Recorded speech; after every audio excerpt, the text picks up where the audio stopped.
so religious freedom, it is being introduced into the Parliament tomorrow. Here in part is what Michael Sukkar, one of the government ministers, is saying is okay about this legislation.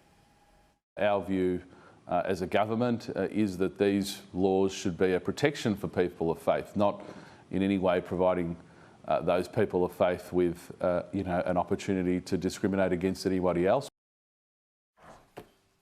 Garth, give me an example of something this protects. Well, look, I think there's plenty of examples up here in Toowoomba. I am actually, I didn't get to go down to Canberra this week, Paul. I've been paired out. So I'm up here in Toowoomba, the best place on earth. We've got some wonderful faith-based schools here in Toowoomba. It's one of the things that makes Toowoomba quite special. Now, these schools have a right, I believe, to continue on the learnings, the beliefs, the foundations that have made Western civilisation the greatest source of good on earth. I think that's an important role that they play, and a lot of parents appreciate that. What these laws simply do is give them that shield, the ability to practice their faith, to pass on their traditions to their kids in full knowledge that they're not going to be out of step with the law. I think that's a perfectly reasonable situation Australia should be able to expect from a government point.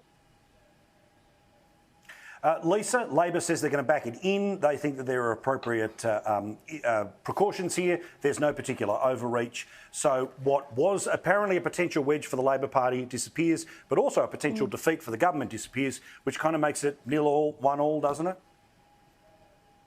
Well, it does. It kind of puts it off to one side, which is exactly why Labor is doing what it will do. But look, I think, and increasingly tonight we're hearing calls from the business sector about the concern, especially from sort of small to medium-sized businesses, to how and if they're going to be exposed because of these new laws. And I guess that will be the real test case as we move forward. Everyone defends free speech, but if it's going to have an enormous impact on small or medium-sized business and the potential for litigation, or how it's going to see their business represented across social media, etc. I think they're the questions that we're going to start to see asked afterwards, once the political bunfight is out of the way.